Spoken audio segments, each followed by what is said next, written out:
देव तरी त्याला कोण मारी असं म्हणतात. त्याचा प्रत्यय देणारी घटना कर्नाटकच्या उडप्पी जिल्ह्यात घडली आहे. गॅस सिलेंडर येण्यास झालेला उशीर आणि सिलेंडरसाठीच्या एका साधारण OTP नंबर एका 62 वर्षीय वृद्धाचा जीव वाचलाय. वृद्ध 3 दिवसांपासून विहिरीत अडकला होता.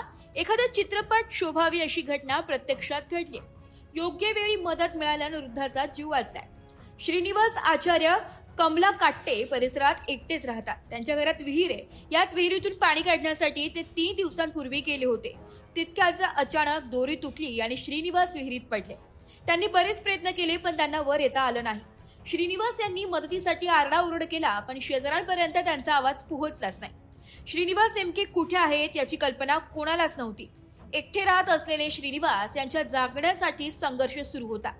पण आसपास राहणाऱ्यांना याची तुसूभरही कल्पना नव्हती. विहिरीत असलेल्या एका फुटबॉल पाईप आणि दोरीच्या आधारे श्रीनिवास यांची जगण्यासाठी धडपड सुरू होती. या सगळ्यात अचानक एक नाट्यमय वळण आलं. श्रीनिवास यांनी गॅस सिलेंडर बुक केला होता पण डिलिव्हरी येण्यास उशीर झाला.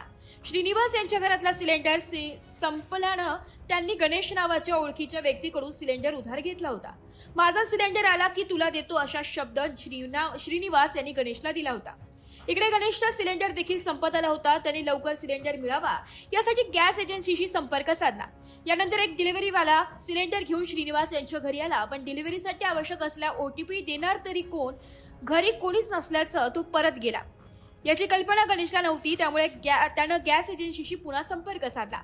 श्रीनिवास यांच्या घरी OTP देणार कोणीच नसल्याचं सिलेंडर परत आल्याची माहिती एजन्सीमधून गणेशला देण्यात आली. त्यामुळे त्याला चिंता वाटली. त्याला तातडीने श्रीनिवास यांचं घर गाठलं. श्रीनिवास यांच्या घराचं दार उघडं होतं. त्यांना संपूर्ण घरात श्रीनिवास यांचा शोध घेतला पण त्याला श्रीनिवास कुठेच दिसले नाही. त्यामुळे त्यांच्या मनात शंकाच काहूर माजला. घराच्या आसपास त्यांना शोधाशोध केली. विहिरीत डोकावून पाहता त्याला श्रीनिवास दिसले.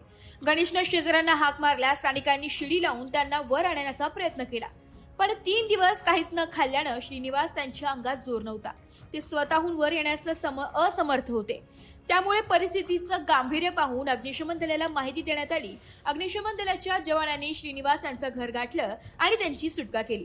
श्रीनिवास यांना रुग्णालयात दाखल करण्यात आलंय. त्यांची प्रकृती आता ठीक आहे. वृत्तसंकलन विभाग, एस मराठी न्यूज, कर्नाटक.